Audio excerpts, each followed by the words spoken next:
الحمد لله على نعمه التي أنعم علينا، والحمد لله على نعمة الإسلام، والحمد لله الذي جعلنا من أهل القيام والصيام في شهر عظيم الذي أنزل فيه القرآن العظيم هدى للناس وبينات من الهدى والفرقان. وفي هذا الشهر ليلة مباركة ألا وهي ليلة القدر. إنا أنزلناه في ليلة القدر وما أدراك ما ليلة القدر. ليلة القدر خير من 1000 شهر، فالعمل الصالح فيها خير من عمل 1000 شهر ليس فيها ليلة القدر، وهو تفضل من الله سبحانه وتعالى على هذه الأمة. تنزل الملائكة والروح فيها بإذن ربهم من كل أمر، سلام هي حتى مطلع الفجر. وأشهد أن لا إله إلا الله وحده لا شريك له، وأشهد أن محمدا عبده ورسوله، وبعد، فاتقوا الله عباد الله حق التقوى وراقبوه في السر والنجوى. نحن في أواخر أيام رمضان. إخواني في الله، من لم يربح في هذا الشهر الكريم ففي أي وقت يربح؟ ومن لم يحسن العمل ففي أي وقت يحسن؟ ومن لم يتب إلى الله ففي أي وقت يتوب إلى الله؟ ومن لم يجتهد في الله ففي أي وقت يجتهد؟ ومن لم يقرأ القرآن ففي أي وقت يقرأ؟ واعلموا أن لهذا القرآن شأن عظيم في الدنيا والآخرة كما يلي. فكل كتاب يشهد القرآن بصدقه فهو كتاب الله. قال جل وعلا: وأنزلنا إليك الكتاب بالحق مصدقا لما بين يديه من الكتاب ومهيمنا عليه.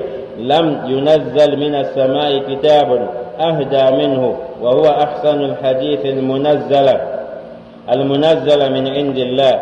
الله نزل أحسن الحديث كتابا متشابها مثاني، وهو أعظم نعمة أنعم الله بها على رسوله عليه الصلاة والسلام، كما قاله شيخ الإسلام ابن تيمية رحمه الله. وصفه الله بأنه مجيد وكريم وعزيز، وتحدى الخلق بأن يأتوا بمثله أو بمثل 10 سور منه أو بمثل سورة منه. قل لئن اجتمعت الإنس والجن على أن يأتوا بمثل هذا القرآن لا يأتون بمثله ولو كان بعضهم لبعض ظهيرا. القرآن لا تقرأ على حرف واحد فقط كسائر الكتب، بل تقرأ على 7 أحرف أي لغات، والقراءات مندرجة تحت أحرف 7 وكلها تسمى قرآن. وأحرف القرآن هي قريش وهذيل وثقيف وهوازن وكنانة وتميم ويمن. ومع إيجازه سهل الله على الخلق تلاوته ويسر معناه. ولقد يسرنا القرآن للذكر فهل من مدكر.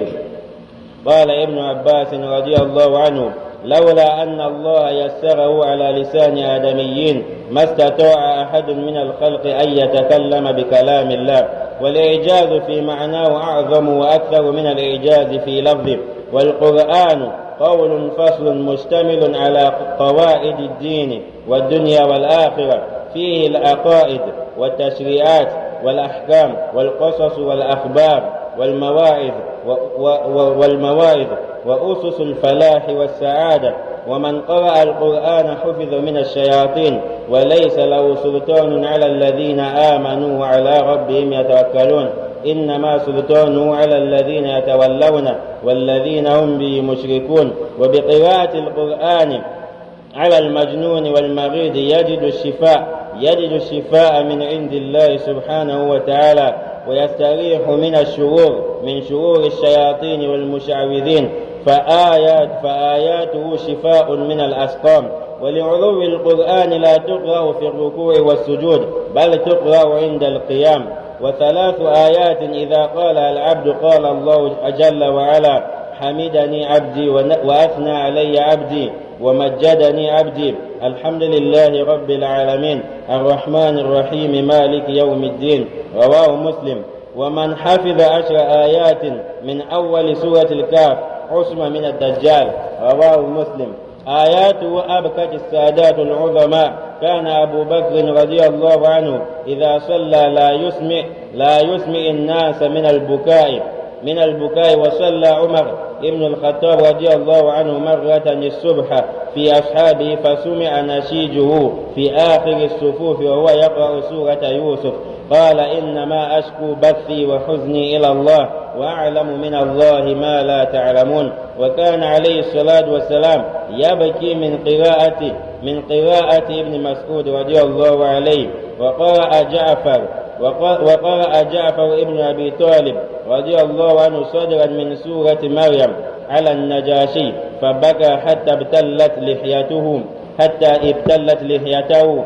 ولو أنزل الله القرآن على جبل لتذلل وتصدع من خشية الله حذرا من ألا يؤدي حق الله في تعظيم القرآن.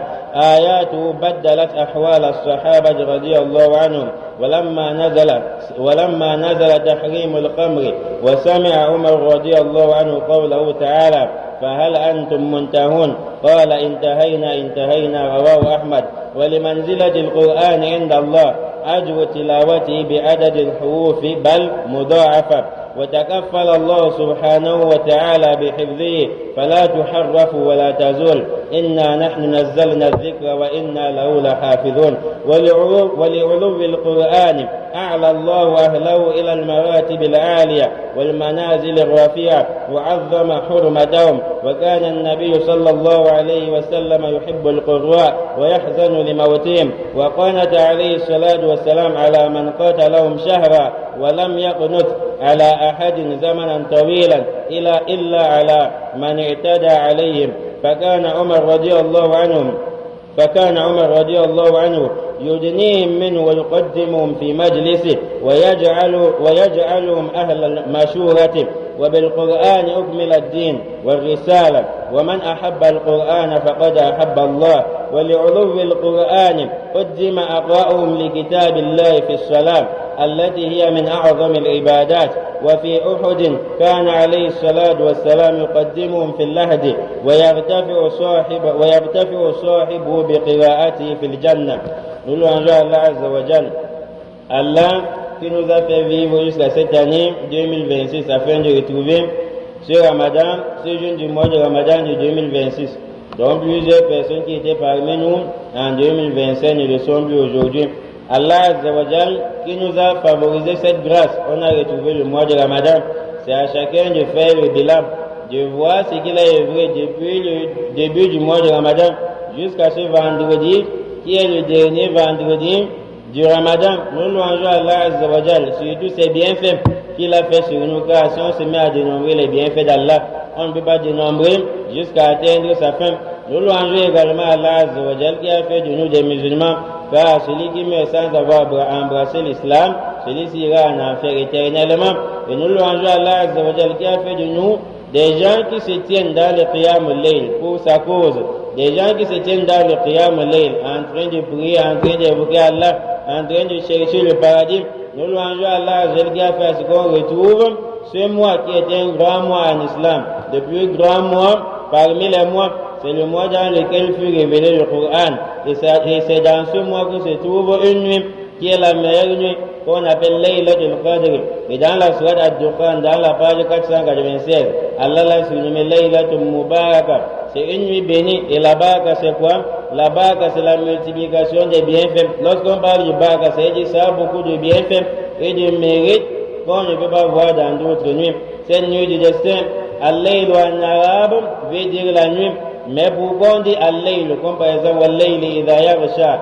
Mais à un moment donné, on ne dit plus Layl, on dit plus de Laylatun. Al-Laylatun comme dans Laylatul Qadr. Al-Layl, c'est la nuit qui est le masculin en arabe. Et Al-Laylatu, c'est le féminin qui indique toujours la nuit, c'est la même chose. Quelle est la différence entre nuit en arabe qui est masculin et celui, ou bien celle qui est féminin? C'est tout simplement parce qu'en arabe, le féminin indique ce qui est beaucoup, ce qui est nombreux. Comme par exemple Hadi qui est souvent utilisé pour le féminin, Hadi bintun. Si on dit Hadi, on peut aussi utiliser avec le pluriel Hadi, Rusul, Tilka, Rusul, Faddalna, Ba'dum, ala Ba'd. Le féminin en arabe indique ce qui est très grand, ce qui est nombreux. Mais en ce qui concerne Laylatul Qadr, Allah n'a plus dit Inna anzalnahu fi Laylil Qadr. Allah n'a plus dit Laylil Qadr. Il a changé par Laylatu, qui est un mot féminin en arabe. ça indique la grandeur de cette nuit, Laylatul Qadr, que nous allons retrouver dans le mois de Ramadan. Allah Azza wa Jalla dit, il a fait descendre ce Coran, fi Laylatul Qadr, dans la nuit du destin. Le fait que le Coran descende dans le grand mois qui est le mois de Ramadan indique la grandeur du Coran. Et en plus de cela, ça descend encore quelle nuit? La nuit du destin. Ça indique encore une fois de plus la grandeur de ce Coran que nous négligeons. C'est la raison pour laquelle lorsque le mois de Ramadan arrive, tant pis pour toi si tu n'as pas fait des efforts dans la lecture coranique. Tant pis pour toi si tu es incapable de lire le Coran tout entier. Tant pis pour toi si tu es incapable de lire une ligne, une phrase, un verset dans le Coran. Lorsque ce mois est un mois du Coran, et dans cette nuit du destin, c'est la nuit où les anges, ils descendent, tanazzalul malaika wa ruhu fiha, ainsi que l'ange Gabriel, ils descendent sous l'accord d'Allah Azza wa Jal, min kulli amr. Nous voulons qu'Allah Azza wa Jal fasse à ce que nous retrouvions cette nuit, qui est la nuit du destin. Celui qui commet une bonne œuvre, cette nuit du destin, c'est que cette œuvre que tu as commise, si quelqu'un d'autre commet la même œuvre pendant 80 ans, il ne va pas t'atteindre en termes de récompense. Celui qui prie par exemple, qui effectue la prière de Qiyam al-Layl, la nuit du destin, c'est comme s'il avait effectué en 1000 mois, 83 ans, 4 mois, ou plus que cela. C'est donc d'ici la nuit du destin arrive, les 10 derniers jours du Ramadan, les gens s'efforcent pour la cause d'Allah. Et toi, tu fournis des efforts pour ton travail, tu fournis des efforts pour le sommeil. Sache que ton sommeil le jour-là dépasse le sommeil de 1000 mois. Sache que ça dépasse le sommeil de 1000 mois. Donc la nuit du destin, c'est une nuit qu'on doit rechercher les 10 derniers jours du mois de Ramadan. C'est-à-dire on doit faire les efforts dans la lecture coranique, dans le Qiyam al-Layl, dans le Tahajjud, serrer sa ceinture dans le but de rechercher le visage d'Allah Azza wa Jal. Mais celui qui retrouve la nuit du destin négligeant les actes obligatoires comme les prières de sourd, sache donc que tu as encore des péchés auprès d'Allah Azza wa Jal. Ça ne sert à rien d'effectuer les prières surrogatoires, les actes surrogatoires en islam, en oubliant les actes qui sont obligatoires en islam.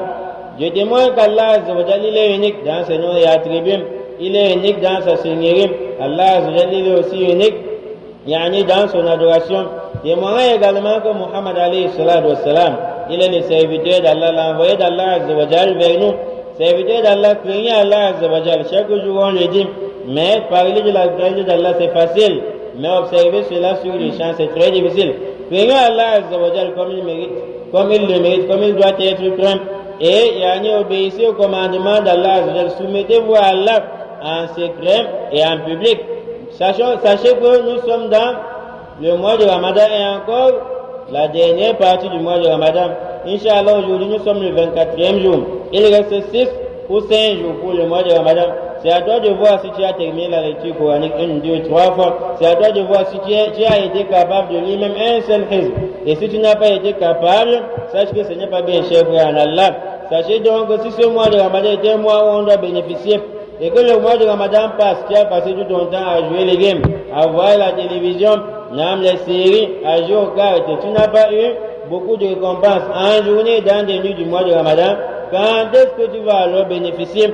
Si le mois de Ramadan tu n'as pas parfait tes œuvres ne sont pas bonnes. Si le mois de Ramadan n'a pas fait assez que tu puisses rationner ta femme, si le mois de Ramadan ne change pas ton comportement, si le mois de Ramadan n'a pas pu retirer la zina, la fornication sur toi, quand est-ce que tu vas abandonner cela? Si dans le mois de Ramadan, durant ce mois de Ramadan, tu n'as pas pu faire tawbah, demander pardon à Allah sur tes péchés, quand est-ce que tu le feras?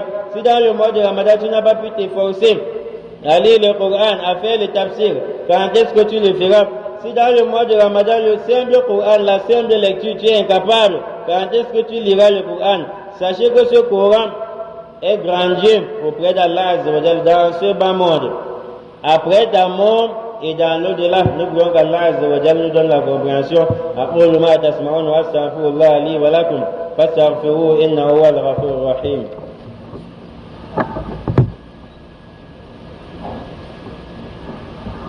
الحمد لله رب العالمين والعاقبة للمتقين ولا عدوان إلا على الظالمين وأشهد أن لا إله إلا الله وحده لا شريك له وأشهد أن محمدا عبده ورسوله اللهم لك الحمد حتى ترضى ولك الحمد إذا رضيت ولك الحمد بعد الرضا. Chers frères en Allah, sachez que ce Coran qui a été révélé le mois de Ramadan qui est le grand mois, En plus de cela, la nuit du destin, qui est la meilleure nuit tout au long de l'année, ça a une grande place auprès d'Allah Azza wa Jal. Sachez que tout livre sur lequel le Coran a témoigné est livre d'Allah. S'il y a un livre qui ne possède pas le témoignage du Coran, c'est que ce n'est pas le livre d'Allah. D'où sa grandeur. Allah Azza wa Jal dit, il t'a révélé le livre bil haqq, en toute vérité, et ce livre confirme le livre. Les livres qui l'ont précédé au Muhayminan alayh, et ça va prévaloir sur ces livres. Deuxièmement, sachez donc qu'il n'y a aucun livre qui possède plus de droiture provenant d'Allah Azza wa Jal comme le Coran.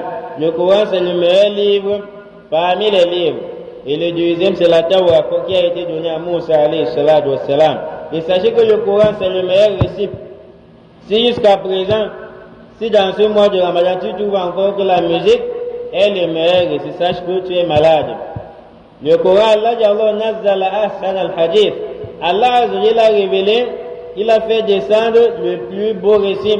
Il n'y a rien qui est plus beau comme le Coran. Quand tu entends le Coran, ça t'attire.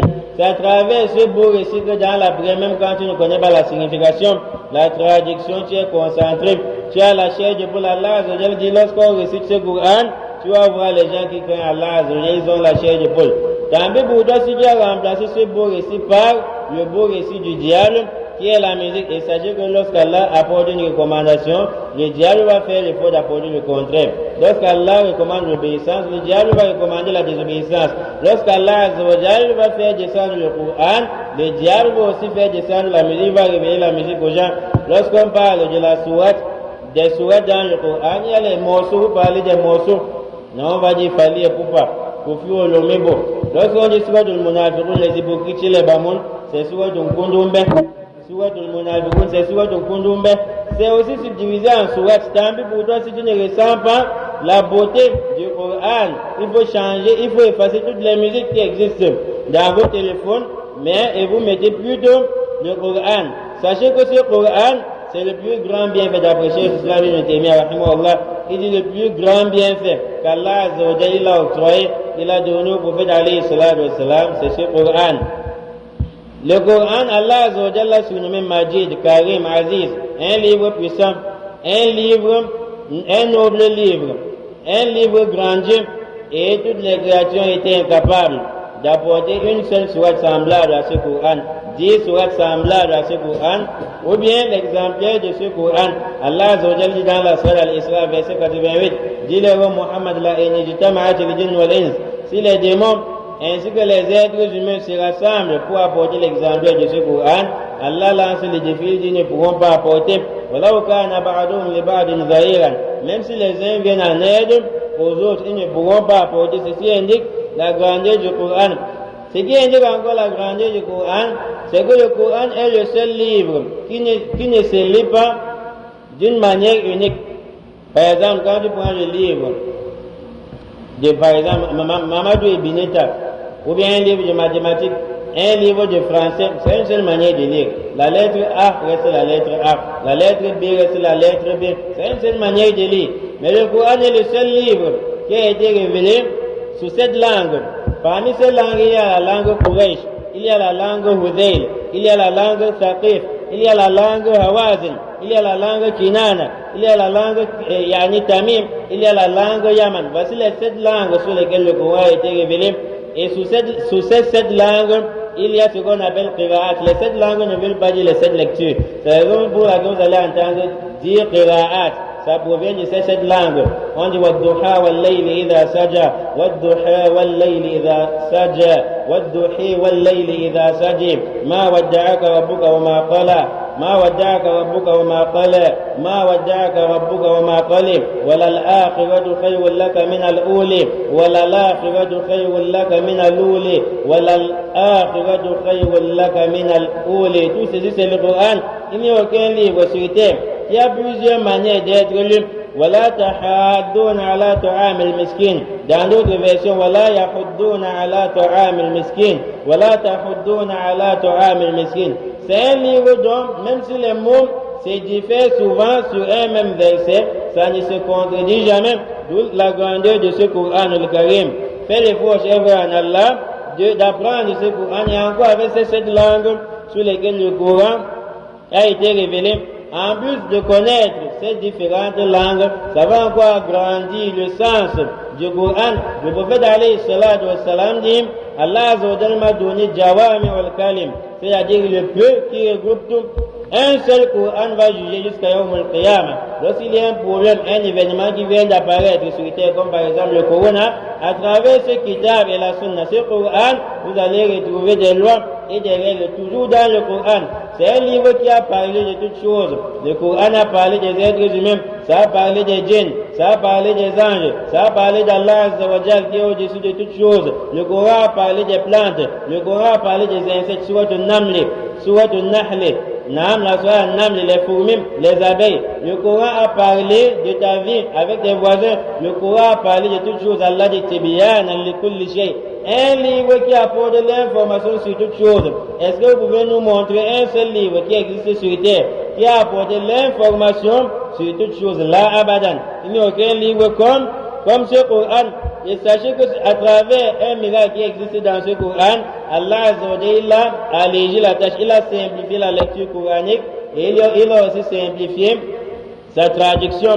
Allah dit وَلَقَدْ يَسَّرْنَا الْقُرْآنَ لِلذِّكْرِ فَهَلْ مِن مُدَّكِرٍ. Ce verset a été répété 4 fois dans la sourate Qamar, dans les versets 17, 22, 32 et 40. Allah Azza wa Jalla nous avions essayé de simplifier ce Coran aux gens.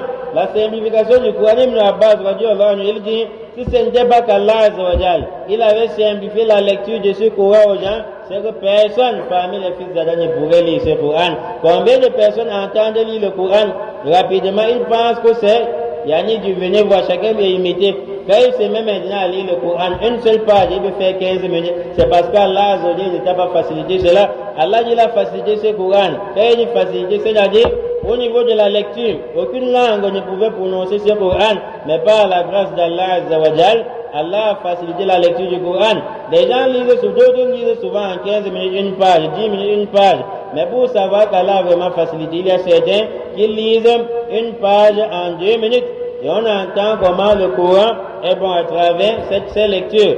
Vous allez voir qu'Ibn Abbas, il a dit une parole très étonnante, une parole vraie. Il dit si ce n'était pas Allah Azza wa Jalla qui avait facilité, simplifié ce Coran, c'est que personne parmi les fils d'Adam ne pouvait lire. Même ce Coran, dans sa traduction et signification, si ce n'était pas la grâce d'Allah d'avoir simplifié ce Coran, c'est qu'on va lire et on va comprendre le message. Raison pour laquelle vous allez voir la sunna qui va venir encore simplifier le Coran, faire le tafsir du Coran. Et à travers les miracles qui existent dans ce Coran, c'est que vous voyez un seul verset, ça peut avoir 3 sens. Comme par exemple dans la Surah Yusuf, Allah Azza wa Jalla dit وقال للذي ظن أنه ناج منهما وادكر بعد أمة فأنساه الشيطان ذكر ربه. فأنساه الشيطان, si les gens disent الضمير يعود إلى يوسف, الضمير يعود إلى صاحبه أي صاحب السجن. Il y a souvent, vous voyez, un seul verset coranique, ça a 3 sens. Et tous les sens ne se contredisent pas. Quel est le livre qui peut avoir une seule phrase et qu'une phrase a 3 sens, 4 sens ou 5 sens? Un mot dans le Coran peut avoir plusieurs sens, mais qui ne se contredisent pas. Vous allez aussi constater que le Coran, c'est une parole. C'est la parole d'Allah Azza wa Jal qui donne la distinction, l'éclaircissement sur toutes choses. Dans ce Coran, vous allez retrouver toutes les règles de la religion, toutes les règles de la vie du bas monde. Comment est-ce que tu dois vivre avec ton voisin, tu dois vivre avec tes parents, tu dois vivre avec un croyant, ta vie vis-à-vis d'un mécréant, ta vie vis-à-vis d'un hypocrite, ta vie vis-à-vis d'une personne qui possède dans son cœur al-hasad, la jalousie, comme dans l'histoire de Yusuf au début avec Jacob, et de là,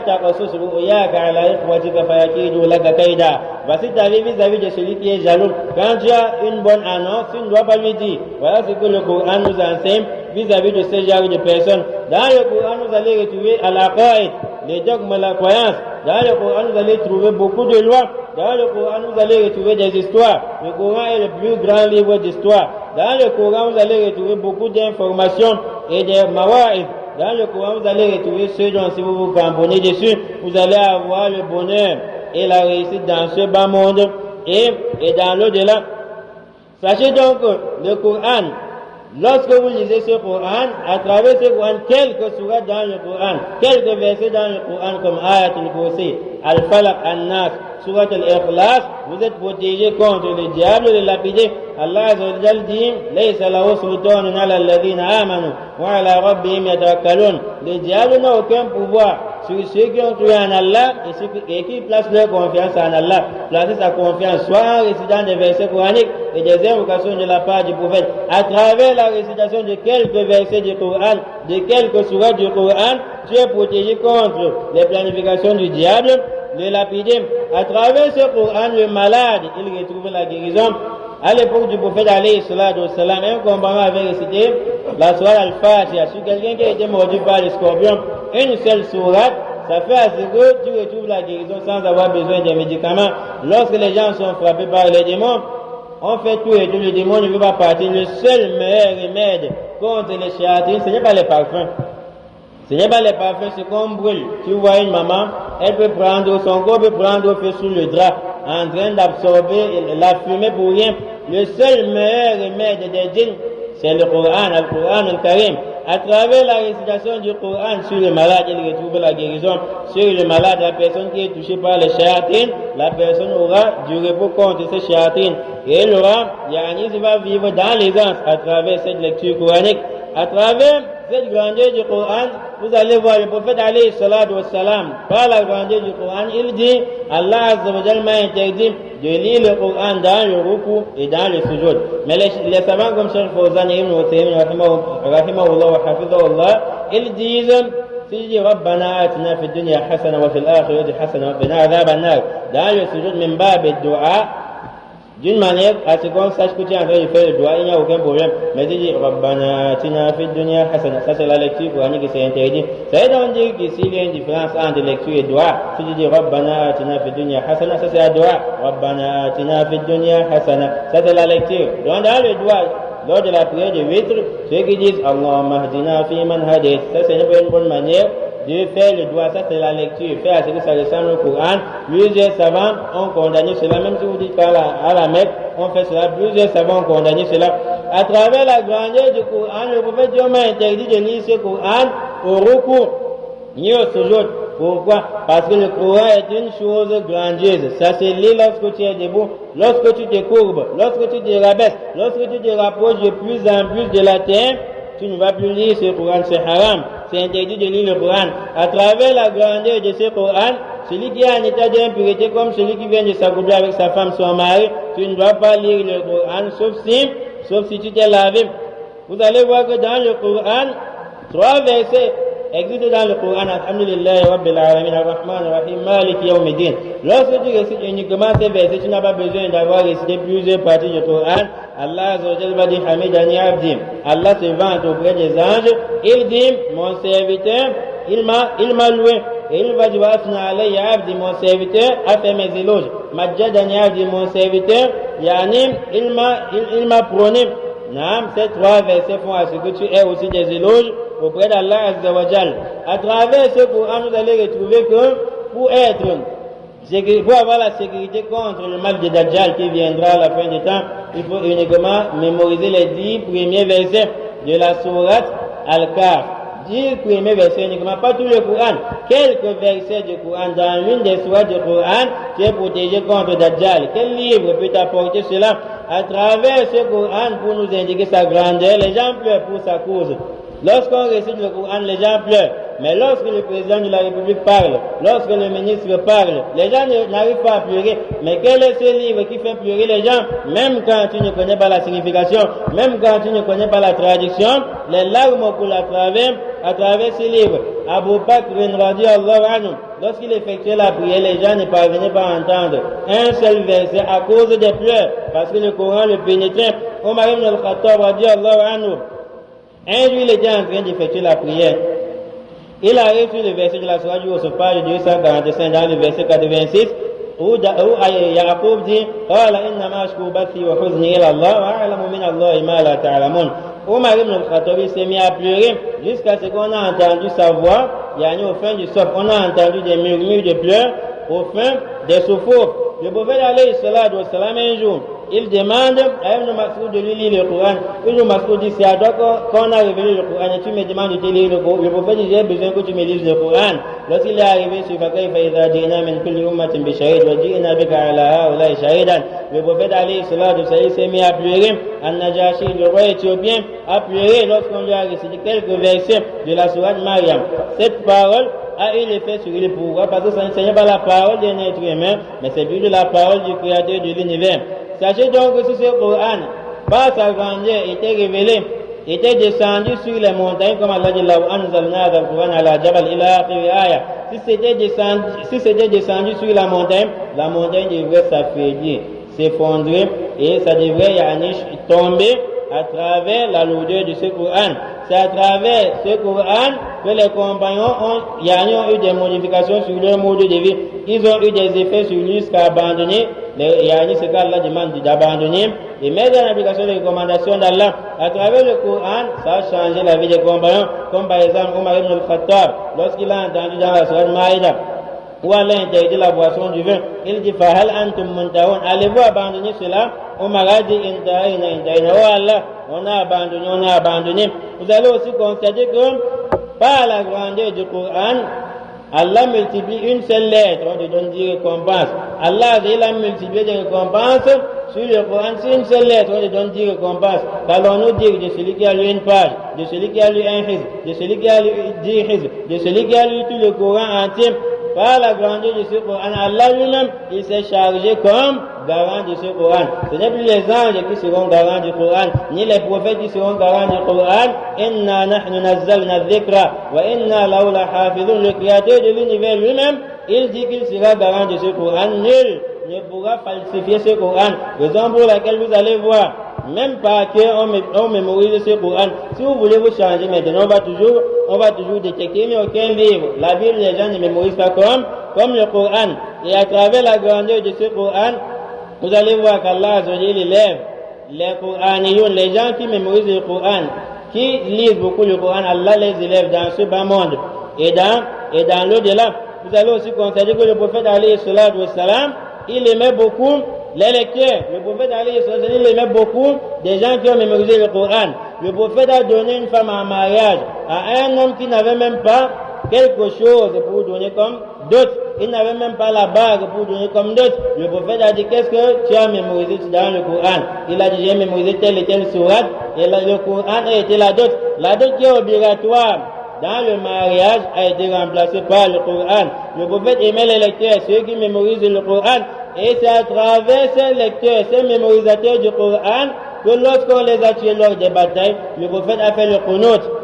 Il a invoqué Allah, vous allez m'excuser avec quelques minutes, Inch'Allah, nous sommes en train de finir. Le prophète a invoqué Allah Azzawajal contre les mécréants lorsqu'ils ont tué beaucoup de lecteurs, beaucoup de mémorisateurs du Coran.